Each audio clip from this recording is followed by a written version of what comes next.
வணக்கம். முக்கிய செய்திகள்.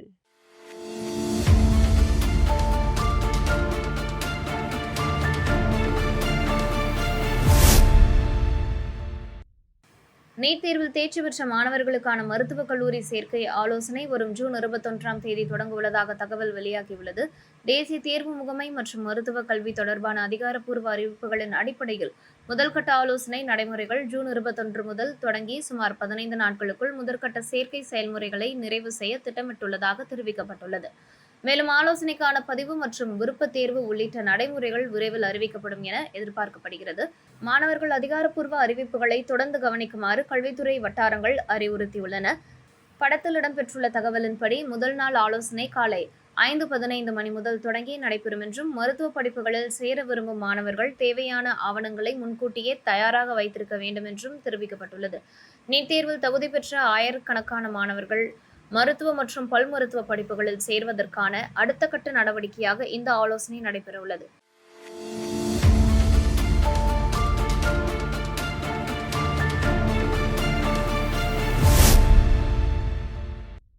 புதுச்சேரி லாஸ்பேட்டை தொகுதிக்குட்பட்ட முதியோர் உதவித்தொகை பெற்று வரும் 60 வயதிற்கு மேற்பட்ட பயனாளிகளுக்கு மகளிர் மற்றும் குழந்தைகள் மேம்பாட்டுத் துறையின் கீழ் செயல்படும் அங்கன்வாடி மையங்கள் மூலம் இலவச போர்வை மற்றும் காலணிகள் வழங்கும் திட்டம் தொடங்கப்பட்டது. இத்திட்டத்தின் துவக்க நிகழ்ச்சியை லாஸ்பேட்டை தொகுதி சட்டமன்ற உறுப்பினர் VP சிவக்கொழுந்து தொடங்கி வைத்தார். முதற்கட்டமாக ஜீவானந்தபுரம் மற்றும் குறிஞ்சி நகர் பகுதிகளில் உள்ள அங்கன்வாடி மையங்களில் பயனாளிகளுக்கு போர்வை மற்றும் காலணிகள் வழங்கப்பட்டன. நிகழ்ச்சியில் ஸ்ரீ சப்தகிரி அறக்கட்டளையின் பொறுப்பாளர் ரமேஷ்குமார், ஊர் முக்கியஸ்தர்கள், லாஸ்பேட்டை NR காங்கிரஸ் நிர்வாகிகள் மற்றும் பொதுமக்கள் கலந்து கொண்டனர்.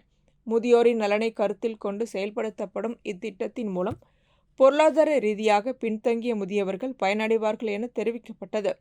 மேலும் தொகுதியில் உள்ள அனைத்து தகுதியான பயனாளிகளுக்கும் பல கட்டங்களாக போர்வை மற்றும் காலணிகள் வழங்கப்பட உள்ளதாகவும் கூறப்பட்டது.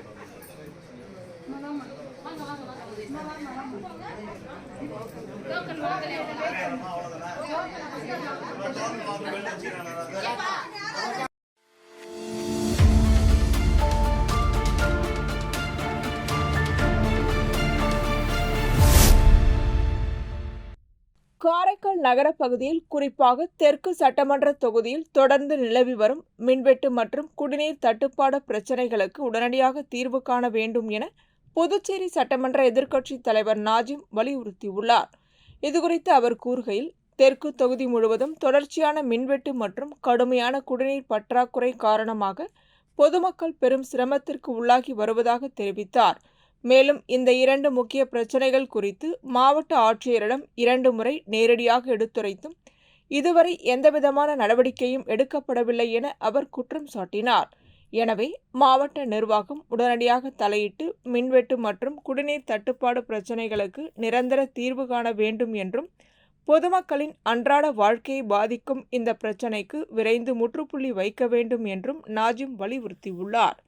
தெற்கு தொகுதி மக்களின் அடிப்படை தேவைகளான மின்சாரம் மற்றும் குடிநீர் விநியோகம் சீராக நடைபெற உரிய நடவடிக்கைகளை மாவட்ட நிர்வாகம் உடனடியாக மேற்கொள்ள வேண்டும் என கோரிக்கையும் வலுத்து வருகிறது. தொடர்ந்து மின்வெட்டு வந்து கொண்டே இருக்கின்றது. அதை சரி செய்வதற்கு ஒரு அரை மணி நேரம் எடுத்துக்கொள்கின்றார்கள். அதற்கு பிறகு இன்னொரு இடத்துல அதை ஆர்டிஃபிஷியல் மின்வெட்டு ஏற்படுத்துகிறாங்க. அதுக்கப்புறம் அங்கேருந்து எங்களுக்கு ஃபோன் கால் வரும். அதை சொன்னதுக்கப்புறம் இன்னொரு 1/2 மணி நேரத்தில் அதை சரி பண்ணிவிட்டு வேறு இடத்துக்கு மாற்றிக்கிறாங்க. இப்படி ஒரு ரொட்டேஷன்லேயே தெற்கு தொகுதி ஓடிட்டுருக்கு. என்ன காரணம் தெரியல. இது இப்போ இன்றைக்கு இருக்கக்கூடிய சூழல். ஆனால் அதே நேரத்தில் பராமரிப்புன்னு சொல்லிட்டு மாதத்துக்கு ஒரு தடவை 5 மணி நேரம் 6 மணி நேரம் மின்சாரத்தை நிப்பாட்டுறாங்க. பராமரிப்பு என்ன மாதத்துக்கு ஒரு தடவை பண்ணுறதுக்கு என்ன அதில் இருக்குன்னு தெரியல. நாங்களும் 1 வருஷம் 35 வருஷமாக இந்த ஃபீல்டில் தான் இருக்கிறோம், காலத்தில் தான் இருக்கிறோம். நாங்கள் இந்த மாதிரிலாம் வந்ததில்லை. எனவே அந்த அளவுக்கு அவுடேட்டடாக போயிட்டுருக்கு எல்லா மிஷினரியும். இப்போ கடந்த வாரம் முதலமைச்சரை சந்தித்து பேசுகிற போது அவர்கள் அந்த துறையுடைய செயலை மொத்தமாக அழைத்து பேசினார்கள். குறிப்பாக நான் சொரக்குடி சப்ஸ்டேஷன் பற்றி கூட பேசினேன். அது எல்லாமே அவுடேட்டட், எப்போ வெடிக்கிறே சொல்ல முடியாது, அந்த மாதிரி இருக்குது. அது நான் அதை மாற்றத்துக்கு ஏற்பாடு பண்ணியிருக்கிறேன் அப்படின்னு சொல்லி சொன்னாங்க. செயலர் முத்தம்மாவுக்கும் சொன்னாங்க. ஆனால் அதுக்கு பிறகும் அது நடக்கிற மாதிரி தெரியல எனக்கு. அதுக்காக நிதி ஒதுக்கி இந்த சொரக்குடி பவர் ஸ்டேஷன் சரி பண்ணணும். நம்முடைய பிள்ளைத்துவாசலுடைய பவர் ஸ்டேஷனை இன்னும் அப்கிரேட் பண்ணணும். இது மாதிரி வேலைகளை செய்யணும். நம்ம பிபிசிஎல் மூலமாக என்ன செய்யலாங்கிறதையும் தீவிரமாக யோசிக்கணும். சின்ன ஊர், அது முழு வீச்சில் நிர்வாகம் செயல்பட வேண்டும் என்று நான் கேட்டுக்கொள்கின்றேன். இப்பொழுது மெட்ராஸ்லேருந்து சென்னையிலேருந்து வந்திருக்கிறாங்க, வேலை பார்த்துட்டு இருக்கிறாங்க. இது ஒரு நிரந்தர தீர்வாக இருக்கணுமே தவிர ஒரு பீஸ் மெயிலாக அப்பப்போ பராமரிப்பு செய்யக்கூடாது. 6 மாதத்துக்கு ஒரு தடவை பண்ணலாம், அதான் நியாயமும் கூட. இல்லை 1 வருஷத்துக்கு ஒரு தடவை செய்யலாம். மாதத்துக்கு ஒரு நாள் திடீர்னு ஒரு 5 மணி நேரம் 6 மணி நேரம் மின்சாரத்தை அடக்குவது இங்கே மட்டும் இல்லை, பாண்டிச்சேரியிலே அப்படி தான் இருக்குது. எனவே இதெல்லாம் சரி செய்ய வேண்டிய மிகப்பெரிய பொறுப்பு மாநிலம் முழுவதும் இருக்கக்கூடிய முதலமைச்சர் அவர்களுக்கு இருக்குது என்பதை அறிந்து எல்லோரையும் அழைத்து பேசி செயல்படுத்த வேண்டும் என்று நான் கேட்டுக்கொள்கிறேன்.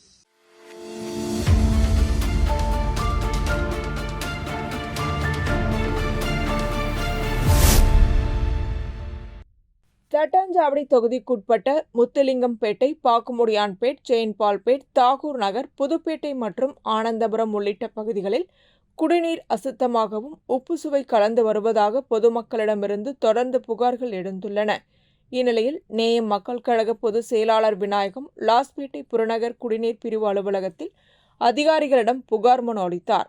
அப்பொழுது அவர் அப்பகுதி மக்கள் சுத்தமான குடிநீர் வழங்க கோரி பலமுறை புகார் அளித்தும் இதுவரை ஏன் உரிய நடவடிக்கை எடுக்கப்படவில்லை என்று கேள்வி எழுப்பினார்.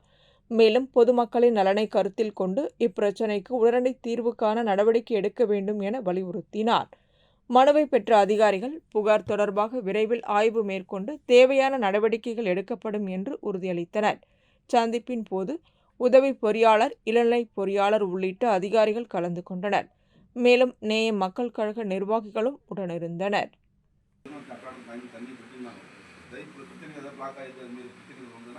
அதுக்கு உடனே போய் சால்வ் பண்ணுங்க. கருப்பா ஒரு மாதிரி வெள்ள மாதிரி வருது, அது புழு நிறைய வருது.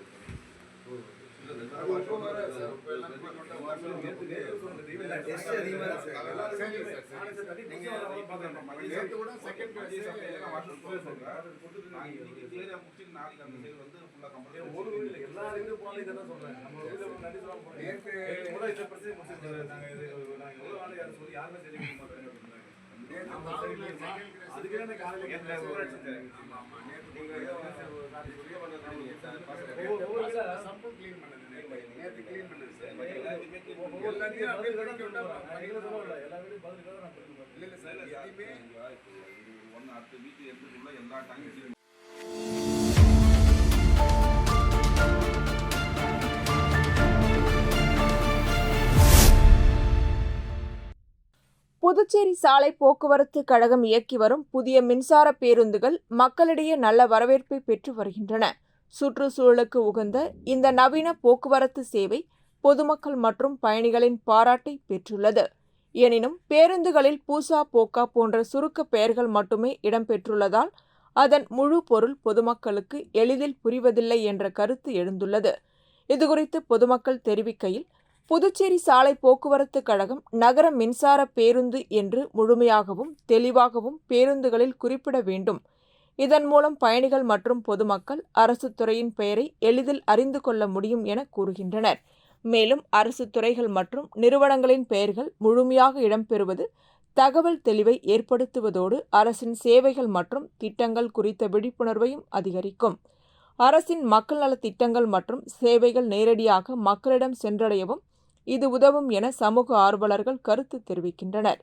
எனவே பொதுமக்களுக்கு எளிதில் புரியும் வகையில் பேருந்துகளில் முழு பெயர்களை குறிப்பிட சம்பந்தப்பட்ட அதிகாரிகள் நடவடிக்கை எடுக்க வேண்டும் என்ற கோரிக்கை வலுத்து வருகிறது.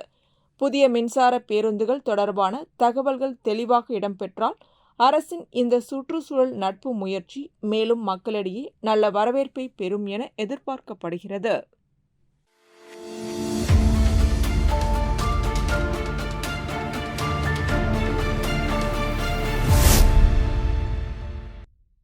புதுச்சேரியில் அமைச்சர்கள் தேர்ந்தெடுக்கப்பட்டு 1 மாதத்திற்கு மேலாகியும் இலாக்காக்கள் ஒதுக்கப்படாத நிலையில் அரசின் செயல்பாடுகளை கடுமையாக விமர்சித்து பேசிய மக்கள் முன்னணி மற்றும் புதுச்சேரி யூனியன் பிரதேச மாணவர்கள் கூட்டமைப்பு சார்பில் கண்டன அறிக்கை வெளியிடப்பட்டுள்ளது.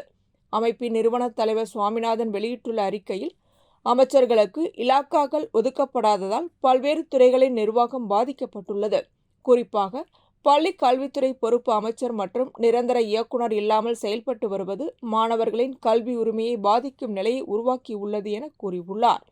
மேலும் பிரெஞ்சு மொழி பயிலும் மாணவர்களின் நலன் புறக்கணிக்கப்படுவதாகவும் பள்ளி நிர்வாகங்கள் மாற்று மொழிகளை தேர்வு செய்ய மாணவர்களை நிர்பந்திப்பதாகவும் அவர் குற்றம் சாட்டியுள்ளார். அறிக்கையில் அரசுக்கு 3 முக்கிய கோரிக்கைகள் முன்வைக்கப்பட்டுள்ளன. 48 மணி நேரத்திற்குள் அனைத்து அமைச்சர்களுக்கும் இலாக்காக்கள் ஒதுக்கப்பட வேண்டும். பள்ளி கல்வித்துறைக்கு உடனடியாக நிரந்தர இயக்குனர் நியமிக்கப்பட வேண்டும். பிரெஞ்சு மொழி பயிலும் மாணவர்களுக்கு எதிரான நிபந்தனைகளை நிறுத்தி அது குறித்து எழுத்துப்பூர்வ உத்தரவு வெளியிட வேண்டும். இந்த கோரிக்கைகள் நிறைவேற்றப்படாவிட்டால் மாணவர்கள், பெற்றோர்கள் மற்றும் பொதுமக்களை திரட்டி சட்டமன்றத்தை முற்றுகையிடும் போராட்டம் நடத்தப்படும் என தேசிய மக்கள் முன்னணி மற்றும் புதுச்சேரி யூனியன் பிரதேச மாணவர்கள் கூட்டமைப்பு எச்சரிக்கை விடுத்துள்ளது. 11வது 12வது படிக்கக்கூடிய மாணவர்கள் மற்றும் இந்த 8வது 9வது படிக்கக்கூடிய மாணவர்கள் மாற்று மொழி தமிழோ இந்தி மொழியோ தெரியாத மாணவர்கள் திடீரென ஒரு மொழியை படிக்கணும் போது அவங்களுக்கு மிகப்பெரிய பாதிப்பு ஏற்படுதுன்னு சொல்லிட்டு வருத்தம் தெரிவிக்கிறாங்க. இப்ப இந்த சூழ்நிலையில இந்த அரசாங்கம் உடனடியான தீர்வை இதுவரைக்கும் எடுக்காம கல்வி நிறுவனங்களுக்கு ஒரு அதிகாரப்பூர்வ அறிவிப்பையாவது மத்திய அரசு பதில் தரும் வரை காத்திருக்கக்கூடிய அறிவிப்பையாவது கொடுக்கணும். ஆனா சிபிஎஸ்சிக்கு எதிராக எங்களால கல்வித்துறையால கொடுக்க முடியாதுன்னா அரசாங்கம் ஏதாவது ஒரு முடிவு எடுக்கணும். இங்க புதுச்சேரி மாநிலத்துல நாங்க இன்னைக்கு இது சம்பந்தமா மனு கொடுக்க வந்தோம். கல்வித்துறை இயக்குனர் கிடையாது. கல்வித்துறைக்கு போய் அமைச்சரை சந்திக்கலாம்னா அமைச்சர் கிடையாது. மாண்புமிகு முதலமைச்சரை சந்திக்க போனோம்னா சந்திக்கிறதுக்கான வாய்ப்பு சுலபமா கிடைக்கிறது கிடையாது. அது இல்லாம எல்லா துறைக்கும் அமைச்சரா மாண்புமிகு முதலமைச்சர் அவர்கள் இருக்கிறதுனால எங்களுடைய பிரச்சனைகளை போயிட்டு பேச முடியல. இந்த சூழ்நிலையில இன்னைக்கு புதுச்சேரி மாநிலத்துல பாதிக்கப்பட்டிருக்கக்கூடிய பெற்றோர்களுக்கும் மாணவர்களுக்கும் நீதி கிடைக்க வேண்டும் என்ற வேண்டுகோளை வைத்து இன்னைக்கு மனு எடுத்து வந்திருக்கிறோம். இந்த மனுவை நாங்க யாருக்கிட்ட கொடுக்கறதுன்னு தெரியல. மனுவை கொடுக்கறதுக்காக காத்திருக்கிறோம். இன்னைக்கு கல்வித்துறைக்கு வந்தாங்க. கல்வித்துறையில இயக்குனர் இல்ல, அவர் பல்வேறு துறைகளை பாக்குறாருன்னு சொல்றாங்க.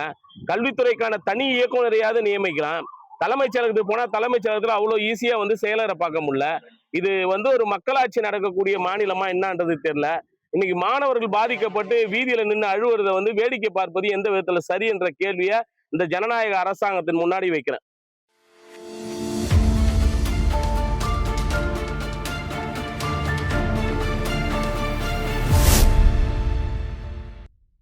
புதுச்சேரிக்கு வருகை தந்த தென்னிந்தியாவுக்கான இலங்கை நாட்டின் துணை தூதர் கணேசநாதன் கேதீஸ்வரன் புதுச்சேரி சட்டப்பேரவையில் உள்ள முதல்வர் அலுவலகத்தில் முதலமைச்சர் ரங்கசாமியை மரியாதை நிமித்தமாக சந்தித்து பேசினார். இந்த சந்திப்பின் போது இருதரப்பு நட்புறவுகள், பண்பாடு மற்றும் சமூக தொடர்புகள் உள்ளிட்ட பல்வேறு விஷயங்கள் குறித்து கலந்துரையாடப்பட்டதாக தகவல் தெரிவிக்கப்படுகிறது. மேலும் கிருத்திகா தேவி கேதீஸ்வரன் இச்சந்திப்பின் போது உடனிருந்தார். மரியாதை நிமித்தமாக நடைபெற்ற இந்த சந்திப்பு புதுச்சேரி மற்றும் இலங்கை இடையிலான நல்லுறவை மேலும் வலுப்படுத்தும் வகையில் அமைந்ததாக கருதப்படுகிறது.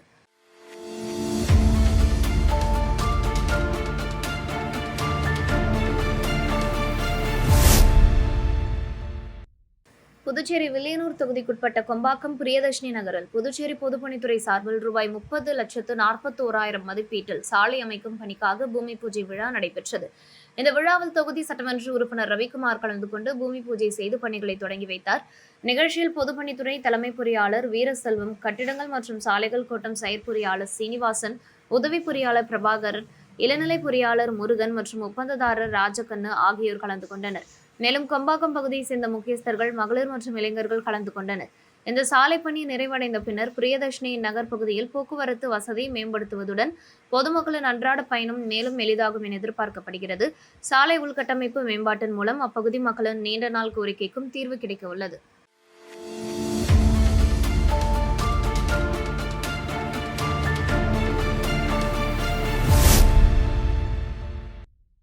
புதுச்சேரி கதிர்காமம் தொகுதிக்குட்பட்ட மணக்குள விநாயகர் நகர் மற்றும் சாஸ்திரி நகர் பகுதிகளில் நீண்ட காலமாக நிலவி வந்த மின் பற்றாக்குறை மற்றும் குறைந்த மின்னழுத்த பிரச்சினைகளுக்கு தீர்வு காணும் வகையில் ரூபாய் 22 லட்சம் மதிப்பீட்டில் புதிய 315 kVA திறன் கொண்ட மின்மாற்றி அமைக்கப்பட்டது.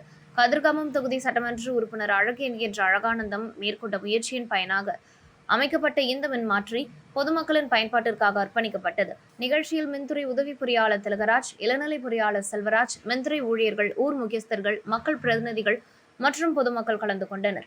புதிய 315 kVA மின்மாற்றி அமைக்கப்பட்டதன் மூலம் மணக்குள விநாயகர் நகர் மற்றும் சாஸ்திரி நகர் பகுதிகளில் நீண்ட காலமாக நிலவி வந்த மின் விநியோக சிக்கல்கள் கணிசமாக குறையும் என எதிர்பார்க்கப்படுகிறது. மேலும் வீடுகள் மற்றும் வணிக நிறுவனங்களுக்கு சீரான மின்சாரம் கிடைப்பதுடன் குறைந்த மின்னழுத்த பிரச்சினைகளுக்கும் நிரந்தர தீர்வு கிடைக்கும் என பொதுமக்கள் தெரிவித்துள்ளனர்.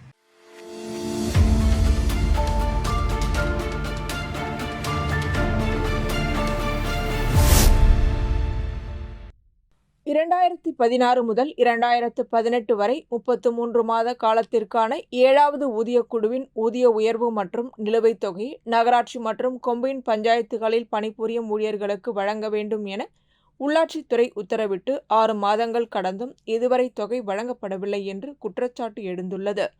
இதனை கண்டித்து நகராட்சி ஊழியர்கள் மற்றும் ஓய்வூதியதாரர்கள் கூட்டு நடவடிக்கை குழு சார்பில் கண்டன ஆர்ப்பாட்டம் நடத்தப்படும் என முன்னதாக அறிவிக்கப்பட்டிருந்தது. அதன்படி உழவர்கரை நகராட்சி அலுவலகம் எதிரே நடைபெற்ற கண்டன ஆர்ப்பாட்டத்திற்கு கதிரேசன் தலைமை தாங்கினார். இதில் 100க்கும் மேற்பட்ட ஊழியர்கள் மற்றும் ஓய்வூதியதாரர்கள் கலந்து கொண்டு தங்களின் கோரிக்கைகளை வலியுறுத்தி கண்டன முழக்கங்களை எழுப்பினர். 7வது ஊதியக்குழு பரிந்துரைகளின் அடிப்படையில் வழங்கப்பட வேண்டிய ஊதிய உயர்வு மற்றும் 33 மாத நிலுவைத் தொகையை உடனடியாக வழங்க வேண்டும் என்றும் அரசு மற்றும் நகராட்சி நிர்வாகம் தாமதமின்றி நடவடிக்கை எடுக்க வேண்டும் என்றும் ஆர்ப்பாட்டத்தில் பங்கேற்றவர்கள் வலியுறுத்தினர்.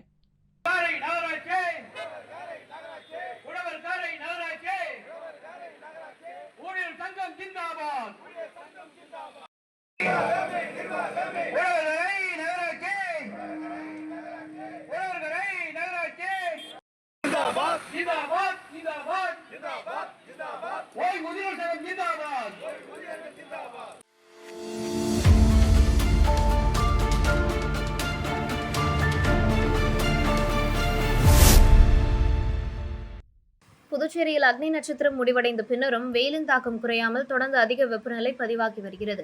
கடந்த சில நாட்களாக 100 டிகிரி ஃபாரன்ஹீட்டுக்கு மேல் வெப்பநிலை பதிவானதால் பொதுமக்கள் மற்றும் பள்ளி மாணவர்கள் கடும் அவதிக்குள்ளாகினர். கடந்த 2ஆம் தேதி 103 டிகிரி, 4ஆம் தேதி 101 டிகிரி, 5ஆம் தேதி 102.7 டிகிரி மற்றும் 7ஆம் தேதி 100.8 டிகிரி என தொடர்ந்து 8 நாட்கள் 100 டிகிரிக்கு மேல் வெப்பநிலை பதிவாகியதுடன் அனல் காற்றும் வீசியது. இதனால் வெளிப்புற பணிகளில் ஈடுபடுபவர்கள் மற்றும் மாணவர்கள் பெரும் சிரமத்தை சந்தித்தனர். இந்நிலையில் 8 நாட்களுக்கு பிறகு நேற்று வெப்பநிலை 100 டிகிரிக்கு கீழ் பதிவாகியுள்ளது. நேற்று அதிகபட்சமாக 98.24 டிகிரி ஃபாரன்ஹீட் வெப்பநிலை பதிவானது. இதற்கிடையில் வளிமண்டல சுழற்சி காரணமாக புதுச்சேரி மற்றும் காரைக்கால் பகுதிகளில் வருகிற 17ஆம் தேதி வரை லேசானது முதல் மிதமானது வரையிலான மழை பெய்ய வாய்ப்புள்ளதாகவும் வானிலை ஆய்வு மையம் தெரிவித்துள்ளது. இந்த அறிவிப்பு கடந்த சில நாட்களாக கடும் வெப்பத்தால் பாதிக்கப்பட்டு வந்த புதுச்சேரி மக்களுக்கு சற்றே நிம்மதியையும் ஆறுதலையும் அளித்துள்ளது. மழை பெய்தால் வெப்பநிலை மேலும் குறைந்து இயல்பு நிலை திரும்பும் என எதிர்பார்க்கப்படுகிறது.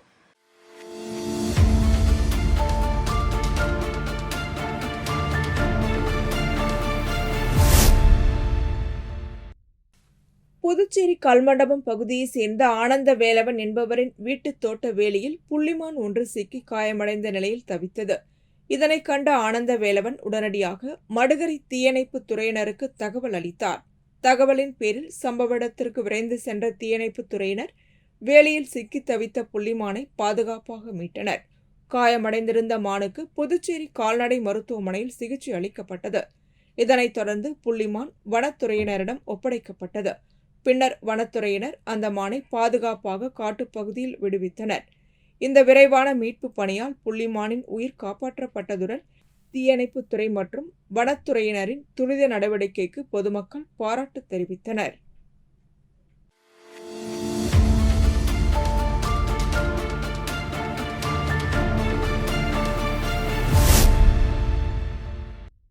காரைக்கால் மேடு மீனவ கிராம புதிய பஞ்சாயத்தாளர்களின் பதவியேற்பு நிகழ்ச்சி சிறப்பாக நடைபெற்றது.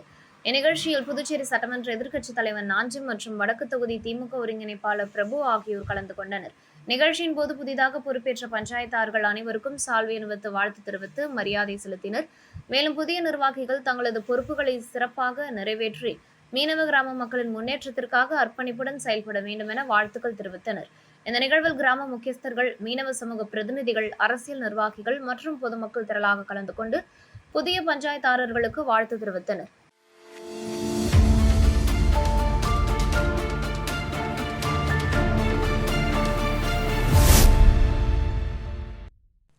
புதுச்சேரி வில்லியனூர் கொம்யூனுக்கு உட்பட்ட ஊசுடு தொகுதியின் சேந்தநத்தம் இடுகாடு சாலையில் கழிவுநீர் வாய்க்கால் அமைக்கும் பணிக்கான பூமி பூஜை விழா நடைபெற்றது. ரூபாய் 28 லட்சம் மதிப்பீட்டில் மேற்கொள்ளப்பட உள்ள இப்பணியை தொகுதி சட்டமன்ற உறுப்பினர் கார்த்திகேயன் தலைமையில் பூமி பூஜை செய்து பணி தொடங்கி வைக்கப்பட்டது. இந்நிகழ்ச்சியில் கொம்யூன் பஞ்சாயத்து ஆணையர் பிரபாகர், உதவி பொறியாளர் சத்யநாராயணன், இளநிலை பொறியாளர் பிரதீப்குமார் உள்ளிட்ட அதிகாரிகள் மற்றும் பொதுமக்கள் கலந்து கொண்டனர். இந்த கழிவுநீர் வாய்க்கால் அமைக்கும் பணியின் மூலம் சேந்தநத்தம் பகுதியில் நீண்ட காலமாக நிலவி வந்த கழிவுநீர் தேக்கம், சுகாதார சீர்கேடுகள் மற்றும் மழைக்காலங்களில் ஏற்படும் அசௌகரியங்களுக்கு தீர்வு கிடைக்கும் என பொதுமக்கள் நம்பிக்கை தெரிவித்துள்ளனர்.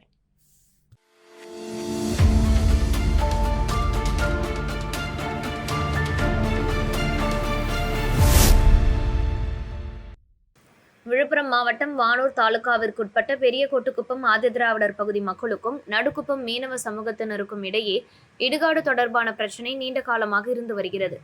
சில தினங்களுக்கு முன்பு ஆதிதிராவிடர் பகுதியை சேர்ந்த ஒருவர் உயிரிழந்த நிலையில் அவரது உடலை அடக்கம் செய்ய எடுத்து சென்றபோது மீனவ சமூகத்தினர் எதிர்ப்பு தெரிவித்ததாக கூறப்படுகிறது. இதனைத் தொடர்ந்து ஏற்பட்ட மோதலில் ஆதிதிராவிடர் மக்கள் மீது தாக்குதல் நடத்தப்பட்டதாக குற்றச்சாட்டு எழுந்தது. இதையடுத்து ஆதிதிராவிடர் மக்கள் கிழக்கு கடற்கரை சாலையில் மறியலில் ஈடுபட்டனர். பின்னர் காவல்துறை உயர் அதிகாரிகள் மற்றும் வருவாய்த்துறையினர் பேச்சுவார்த்தை நடத்தி உடலை அடக்கம் செய்ய ஏற்பாடு செய்தனர்.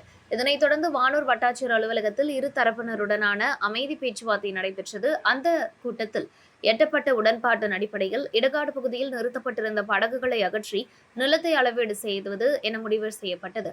அதன்படி வருவாய்த்துறையினர் படகுகளை அகற்றும் பணியில் ஈடுபட்ட போது நடுக்குப்பம் மீனவ பெண்கள் எதிர்ப்பு தெரிவித்து போராட்டத்தில் ஈடுபட்டனர். சிலர் கழுத்தில் தூக்கு கயிறு அணிந்து போராட்டம் நடத்தியதுடன் படகுகளை அகற்ற வந்த கிரேன் வாகனத்தின் முன்பாக படுத்து எதிர்ப்பு தெரிவித்தனர். அப்போது காவல்துறையினருக்கும் மீனவ பெண்களுக்கும் இடையே வாக்குவாதம் ஏற்பட்டது. இதில் காவல்துறையினர் தங்களை தாக்கியதாக மீனவ பெண்கள் குற்றம் சாட்டி வருகின்றனர். இந்த நிலையில் காளியம்மாள் மற்றும் முன்னாள் சட்டமன்ற உறுப்பினர் சக்கரபாணி கோட்டுக்குப்பம் பகுதிக்கு நேரில் சென்று நடுக்குப்பம் மீனவ பெண்களை சந்தித்து பேசினர். மேலும் காவல்துறையினர் தாக்கியதாக கூறப்படும் பெண்களை சந்தித்து ஆறுதல் தெரிவித்தனர். பின்னர் மீனவ மக்களிடையே பேசிய காளியம்மாள், சாமானியனான நான் கூட இரு தரப்பினரையும் சந்திக்க வேண்டும் என்று நினைக்கிறேன். ஆனால் ஒரு அமைச்சர், குறிப்பாக சமூக நீதித்துறை அமைச்சர் என்ற பொறுப்பில் இருப்பவர் அனைத்து சமூக மக்களையும் சந்தித்து அவர்களின் கருத்துக்களை கேட்க வேண்டும். ஒரு சமூகத்தை மட்டும் சந்திப்பது சரியான அணுகுமுறை அல்ல என்று தெரிவித்தார். இடுகாடு விவகாரம் தொடர்பாக இரு தரப்பினரிடையேயும் அமைதி மற்றும் நல்லிணக்கம் நிலவ வேண்டும் என்றும் நிர்வாகம் உரிய தீர்வை விரைவாக ஏற்படுத்த வேண்டும் என்றும் அப்பகுதி மக்கள் வலியுறுத்தி வருகின்றனர். ஆண்கள் மேல் போட்ட வழக்கை வாபஸ் பெற வேண்டும். பெண்களை துன்புறுத்திய காவல்துறை மேலே நடவடிக்கை எடுக்க வேண்டும். அது மட்டும் இல்லாமல் கடலும் கடற்கரையும் மீனவருக்கே சொந்தம் என்று வரலாற்றிலே இருக்கிறது. அதை மாற்றி அமைக்க ஒரு பொழுதும் நாங்கள் இடம் கொடுக்க மாட்டோம். அது இல்லாமல் இங்க ஒரு நாளைக்கு மீன்வளத்துறை அமைச்சரும் மரியாதைக்குரிய மத்திய அரசும் வரன்னு சொல்லுகிறாங்க.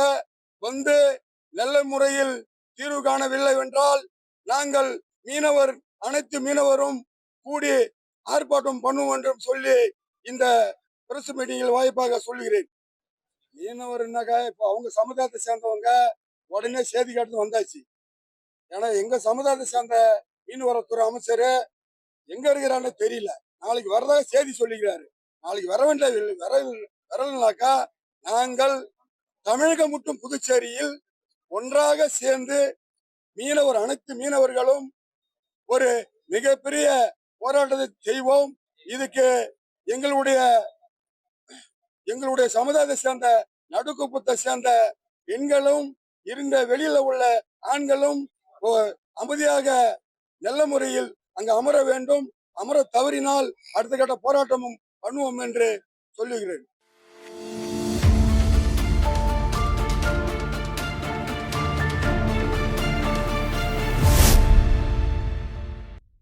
புதுச்சேரியிலிருந்து கடலூர் நோக்கி லாரி ஒன்று சென்று கொண்டிருந்தது. அப்பொழுது முன்னால் சென்ற இருசக்கர வாகனத்தின் மீது எதிர்பாராத விதமாக லாரி மோதியதாக கூறப்படுகிறது.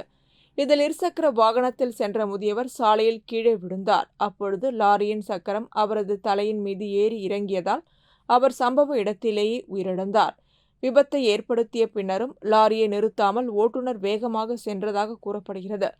இதை கண்ட பிற வாகன ஓட்டிகள் மற்றும் பொதுமக்கள் லாரியை பின்தொடர்ந்து சென்று முருங்கப்பாக்கம் சந்திப்பு அருகே மடக்கி பிடித்தனர். அப்பொழுது ஆத்திரமடைந்த பொதுமக்கள் லாரி ஓட்டுநரை தாக்க முயன்றதாக கூறப்படுகிறது. எனினும் தாம் விபத்தை ஏற்படுத்தியது தெரியவில்லை என ஓட்டுநர் தெரிவித்ததாக தகவல் வெளியாகியுள்ளது. பின்னர் பொதுமக்கள் அவரை காவல்துறையினரிடம் ஒப்படைத்தனர். தகவல் அறிந்து சம்பவ இடத்திற்கு விரைந்து வந்த வடக்கு போக்குவரத்து காவல்துறையினர் உயிரிழந்த முதியவரின் உடலை மீட்டு பிரேத பரிசோதனைக்காக மருத்துவமனைக்கு அனுப்பி வைத்தனர். உயிரிழந்த நபருக்கு சுமார் 50 வயது இருக்கும் என கூறப்படுகிறது. அவர் யார், எந்த ஊரை சேர்ந்தவர் என்பது குறித்து காவல்துறையினர் தீவிர விசாரணை மேற்கொண்டு வருகின்றனர். இந்த விபத்தால் அப்பகுதியில் சிறிது நேரம் பரபரப்பு நிலவியது. மேலும் சம்பவம் தொடர்பாக காவல்துறையினர் வழக்கு பதிவு செய்து விசாரணை மேற்கொண்டு வருகின்றனர்.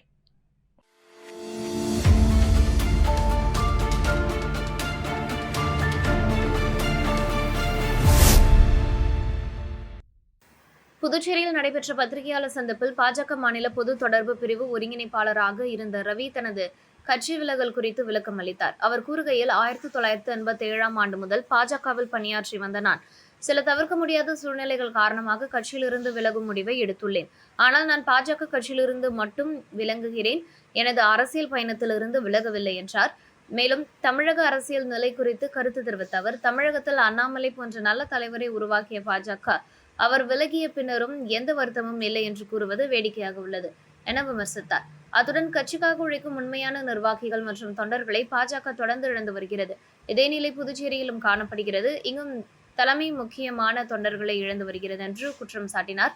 ரவி தெரிவித்த இந்த கருத்துக்கள் புதுச்சேரி மற்றும் தமிழக அரசியல் வட்டாரங்களில் கவனத்தை ஈர்த்துள்ளன.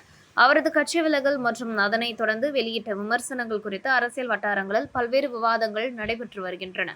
நான் எந்த விதமான பிரதிபலனும் பாரதிய ஜனதா கட்சியை எதிர்பார்க்கல. ஆனால் என்னை முழுமையா பயன்படுத்திக்கலன்ற ஒரு வருத்தம், மிகப்பெரிய வருத்தம் ஒன்று இருக்கு எனக்கு. என்னுடைய போஸ்டிங் நான் உண்டான வேலையை செஞ்சேன். பிரச்சார அணிகளை கொடுத்துருந்தாங்க. எலெக்ஷன் அப்போ கடுமையா வேலை செஞ்சேன். உங்களுக்கே தெரியும். ஒரு எல்லா தொகுதியிலையும் போய் காலையிலேருந்து இரவு வரைக்கும் கடுமையா நான் ஒர்க் பண்ணி எனக்கு கொடுத்த பணியை மிக சிறப்பா செஞ்சேன். அந்த 10 நாளோட முடிஞ்சு இல்லையா அந்த பணி. அதுக்கப்புறம் பணி நிறைய செய்யணும்ல. பாரதிய ஜனதா கட்சி கடைகோடியில போய் இறங்கணும். அதுக்கான வழிகள் இல்லை அப்படின்றத எனக்கு மன வருத்தம். இல்ல அண்ணாமலை சார் பாரதிய ஜனதா கட்சி மிகப்பெரிய ஒரு பொக்கிஷன்னு சொல்லலாம். அதை தமிழ்நாடு பாரதிய ஜனதா கட்சி முழுமையா பயன்படுத்திக்கல. இன்னைக்கு நிறைய பேர் பாரதிய ஜனதா கட்சியை தமிழ்நாட்டில் அறிக்கை விடுறாங்க, அவர் போனதால பாதிப்பு இல்லை, வந்ததால பாதிப்பு இல்லைன்னு. அதுவே மிகப்பெரிய தவறு. நம்ம பாண்டிச்சேரியில கவர்னரா இருந்த தமிழிசை பாத்தீங்கன்னா 2 மாநிலத்துல கவர்னரா இருந்திருக்காங்க. அவங்க சொல்றாங்க அண்ணாமலை போனதாலையும் பாதிப்பு இல்லை, வந்ததாலும் பாதிப்பு இல்லை. அப்ப நிர்வாகத்துல எவ்வளவு பெரிய தவறான ஒரு கால்குலேஷன்ல இருக்காங்கன்னு பாருங்க. இன்னைக்கு மீடியாவில் இருக்க உங்களுக்கு தெரியும், அண்ணாமலை ஒரு பிம்பம் பாரதிய ஜனதா கட்சியிலிருந்து தமிழ்நாட்டில் போனதால பாரதிய ஜனதாக்கு எவ்வளவு பெரிய இழப்பு. அவர் அந்த நடைப்பயணம் மேற்கொண்டப்ப 2% ஓட்டு 12% ஆச்சு. அவர் கேட்டது என்ன? ஊழல் இல்லாத ஆட்சி நம்ம தமிழ்நாட்டில் அமைக்கணும்னு சொன்னாங்க. அப்ப திராவிட முன்னேற்ற கழகம் ஊழல தலைச்ச ஒரு கழகம், உங்களுக்கு எல்லாருக்குமே தெரியும். அண்ணா திராவிட முன்னேற்ற கழகம் பாத்தீங்கன்னா ஊழல தலைச்ச ஒரு கழகம் தான். ரெண்டுத்துக்கும் பெரிய வேறுபாடு இல்லை. இன்னைக்கு கூட டாஸ்மார்க்ல பாத்தீங்கன்னா ஒரு கேஸுக்கு 70 ரூபா, பீர் கேஸுக்கு 70 ரூபாயும், ஹார்ட்க்கு 90 ரூபாயும் வாங்கி 2 அரசாங்கமும் வாங்கியிருக்காங்க அந்த பணத்தை. கட்சி நிதின்னு சொல்லி வாங்கியிருக்காங்க. அப்ப நீ ஆட்சியில இருந்தப்போ அதை வாங்கியிருக்கீங்க, திமுக ஆட்சியில இருந்தப்போ வாங்கியிருக்காங்க, அண்ணா திராவிட முன்னேற்ற இருந்தப்போ ஆட்சியில வாங்கியிருக்காங்க. ஆனா 2 பேருக்குள்ள ஒரு கூட்டு, யாரும் சொல்லிக்கல. பாட்டிலுக்கு 10 ரூபா வச்சிருக்காங்க, அதையும் 2 பேரும் சொல்லிக்கல. இதெல்லாம் எதிர்த்துதான் அண்ணாமலை சார் என்ன சொன்னார்னா, திராவிட கட்சிகளுக்கு எதிராக ஒரு மாற்று அரசு அமைக்கிறதுக்குன்னா பாரதிய ஜனதா கட்சியால முடியும். ஏன்னா நம்ம அகில இந்திய அளவில் ஒரு பியூரிஃபையா இருக்கும், நம்மளால முடியும். ஆனா இட் வில் டேக் டைம், அது கொஞ்சம் டைம் ஆகும், நம்ம உழைக்கணும்னு சொன்னாங்க. ஆனா அதுக்கு அவருடைய குரலுக்கு பேசாம நிறைய ஊடகத்துல ஒரு 4-5 பேர் கேபின் பண்ணி அவரை கார்னர் பண்ணதால இன்னைக்கு இழப்பு பாரதிய ஜனதா கட்சிக்கு தான் தவிர அண்ணாமலை ஜிக்கு இல்லை. இத்துடன் செய்திகள் நிறைவடைகின்றன. வணக்கம்.